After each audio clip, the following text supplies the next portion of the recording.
young entrepreneur. His name was Paul. And Paul was from a community that was, for lack of word, rough. But he cared about his community. And he'd heard through the grapevine that some people were going to come to his community and capture two of the community leaders, Sam and John. This is a true story, by the way. But Paul, he didn't want that to happen. So immediately, and that's Dana who just came in the room, right? Got it. Okay. So he wanted to do something. But this was a big endeavor. He needed to be a change agent immediately. So he had a friend. His name was Joe. So Paul says, Joe, it's not going to be good tonight. These people are going to come into our community. They're going to pillage. They want to get Sam. They want to get John. We need to do something. Joe says, what are we going to do? Paul said, I don't know. I really don't know. But meet me tonight, 10 o'clock. We'll talk about it. So 10 o'clock that evening, they got together, and Paul's change plan was this. I'll just go through the community and tell everybody what's happening. And I need them to, number one, be ready because they're going to attack our community. And number two, I need for them to tell everybody as well because I can't do it on my own. And this is obviously before Facebook and Twitter and the internet and Google. So they had to do this by foot and on horseback. So with that being the case, they set out. For the next couple of hours, they went and knocked on the doors. Hi, my name is Paul. This is what the deal is. People are coming in. They want to get Sam. They want to get John. And it's not going to be good. So brace yourself. And if you can tell other people. And they did that for hours. By the end of the evening, everybody in this 13-mile span was well aware that there was an impending danger happening and there was something to happen or something to do. After that, what happened was legendary. You see, that person, that name was Paul, it was actually Paul Revere. And his midnight ride was about warning people, one by sea, two by land, and if we don't fight back, the British will get us. Paul Revere, in my estimation, was a change leader because this is what he did. Number one, he recognized as a leader that a change had to happen quickly.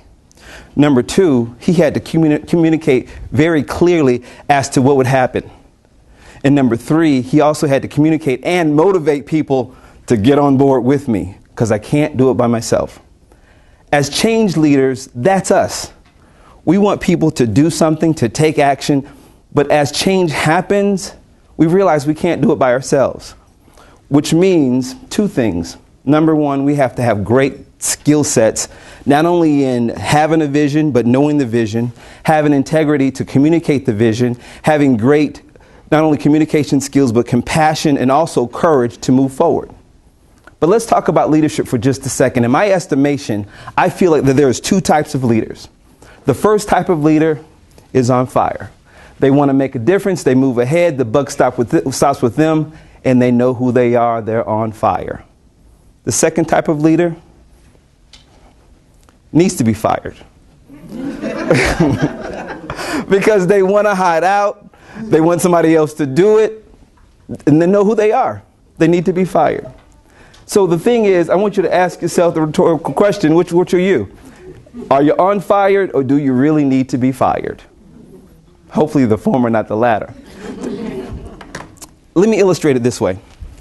Let's say, for example, I had a glass of water, and I took the water and I put an aspirin in the water. What happens to the aspirin? Dissolves. Does it dissolve right away? Kind of softens up and then disintegrates, right? Versus if I had an Alka-Seltzer tablet, put it in the same glass of water, what happens? Then instant action, effervescence, right? So with that being the case, ask yourself the question, am I an Alka-Seltzer where it happens right now with me, or I'm an aspirin? Yeah, I'll do it, but I'll just kind of do it when I have time and I'm motivated and I feel good and the weather's nice. We were talking about Paul Revere, but this is interesting. As Paul Revere was traveling, we all know who he is. Here's a question. Does anyone know who William Dawes is? His best friend? You just threw something out. See if it sticks, right? Whatever. Gotcha. Best friend for 200, Jack. What do you got? What you got? Right? Whatever. Okay, got it. I'm with you, Renee. Whatever. I'm the same way. Here's the thing. It is the other guy. When Paul Revere took the famous midnight ride, he was to go around Boston.